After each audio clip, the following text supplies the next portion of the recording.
भवन निर्माण के लिए लागू किए नए दिशा निर्देश। अब पंचायतों से ऑनलाइन मिलेगी एनओसी और मनमानी करने वालों पर भी सरकार कसेगी नकेल। हिमाचल सरकार के पंचायती राज विभाग ने पंचायतों के नगर एवं ग्राम नियोजन क्षेत्रों में भवन निर्माण के लिए अनापत्ति प्रमाण पत्र यानी एनओसी जारी करने और अस्वीकार करने को लेकर नए दिशा निर्देश जारी किए हैं। अब ये पूरी प्रक्रिया ई डिस्ट्रिक्ट पोर्टल के माध्यम से ऑनलाइन होगी, जिससे एनओसी को मनमाने ढंग से रोकने की संभावनाओं पर भी रोक लगेगी। इस संबंध में पंचायती राज विभाग के सचिव की ओर से आदेश जारी कर दिए गए हैं। आदेशों के तहत एनओसी के लिए एक समान आवेदन फॉर्म, स्वीकृति और अस्वीकृति का निर्धारित प्रारूप लागू किया गया है। अब पंचायतें केवल तय कानूनी आधारों पर ही एनओसी को अस्वीकार कर सकेगी। वहीं अब तक अलग अलग पंचायतों में एनओसी मैनुअल तरीके से जारी की जाती थी, जिससे पारदर्शिता पर भी सवाल उठते थे।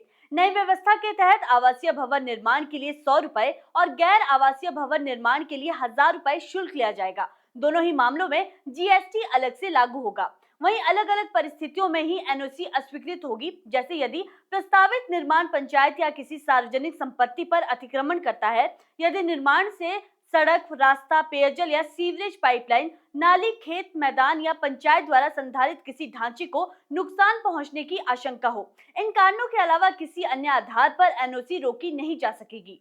वहीं एनओसी जारी करने की प्रक्रिया भी है।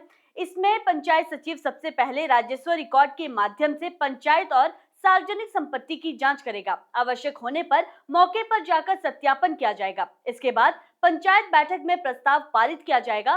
पारित प्रस्ताव के आधार पर ही एनओसी जारी की जाएगी। पूरी प्रक्रिया ई डिस्ट्रिक्ट पोर्टल के माध्यम से अनिवार्य रूप से ऑनलाइन होगी। वहीं सेवा के पूरी तरह सक्रिय होने के बाद मैनुअल तरीके से एनओसी जारी नहीं की जाएगी। सभी आवेदन और प्रमाण पत्र केवल ऑनलाइन ही स्वीकार और जारी किए जाएंगे।